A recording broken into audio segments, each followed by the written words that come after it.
Welcome back. You're watching Markets and Macros. Well, the Nifty scaled 7,400 with ease yesterday, though it's struggling to retain its hold on that level today, or it's just about managing to hold it. Ritu Arora from Canada HSBC OBC Life Insurance now joins in with her thoughts.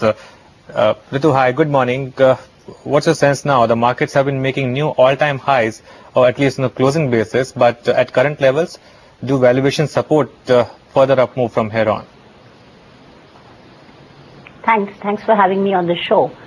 I believe markets have been very happy and have welcomed the new government and the new policy announcements that we've been seeing.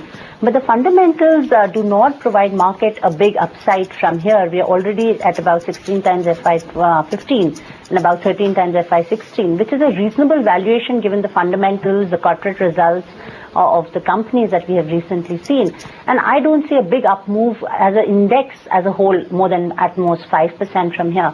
But there will be sharp sectoral moves, there will be stock-specific moves, and I think the broader markets, mid-cap, small-cap, is where we may see action because they still have some catching up to do. And I see there may be more momentum in that sector. Ritu, hi, good to see you in today.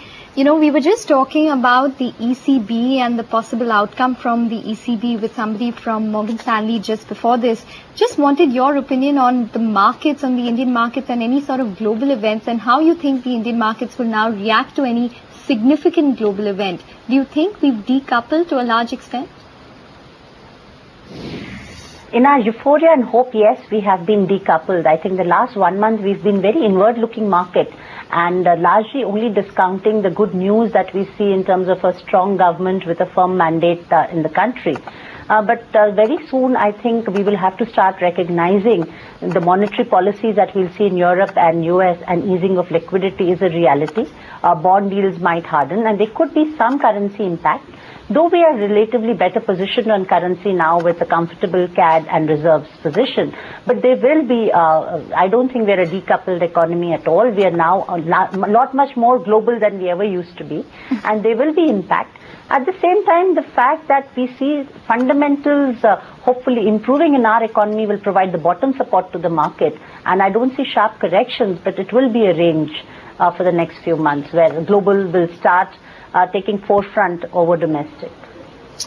Okay, Ritu, how should retail play this market? Because we've seen mid caps outperform by a big margin, and that's where a lot of retail money does come in.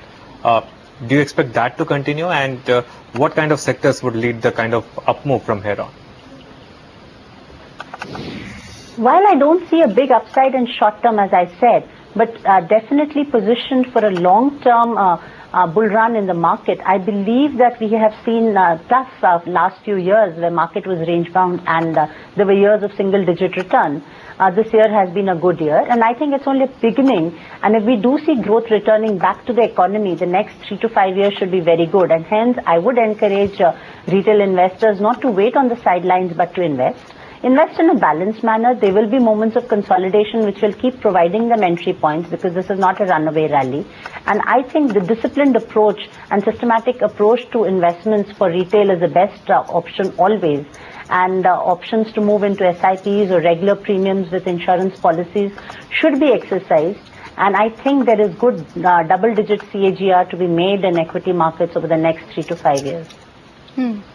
Ritu, in this market, how would you look at domestic consumption stories versus global stories? Would you place stocks which have more of a global exposure at this point in time, or would you tank up on the domestic consumer stories? I think the flavor of the season are the sectors and stories which will lead the recovery as we understand. Of course, banks are the other side of the coin of economy, and if we think that things are going to improve and we're going to see a more clear policy and growth returning on the economy front, banks will be a part of it. I think we'll see margin improvement in banks. We'll see NPA pressures coming down, restructured assets pressures coming down, and hopefully eventually interest rate easing by RBI will be icing on the cake. So banks definitely, but other sectors like infrastructure, cap goods, oil and gas, so these sectors are definitely flavors of the season, but one needs to be very selective. Many stocks in these sectors, especially large cap, have run up, and one should be more basis, fundamental and bottom-up analysis within these sectors select the stocks. I still like to hold a balanced portfolio and have a good exposure to IT, pharma and global stories as well, because we also see demand returning in these sectors. Of course, currency plays a negative pressure, but otherwise these sectors are again well positioned, have demonstrated very good corporate results compared to other sectors, and have the valuations, sturdiness and strength in them. So a balance of these two, but to buy at the points of consolidation which market is providing. All right, Ritu, thanks a lot for your time today. That's the call from Ritu Arora. Not expecting too much of an upside to this market. Let's take a short break on that note, but up next, our focus will shift to banking sector.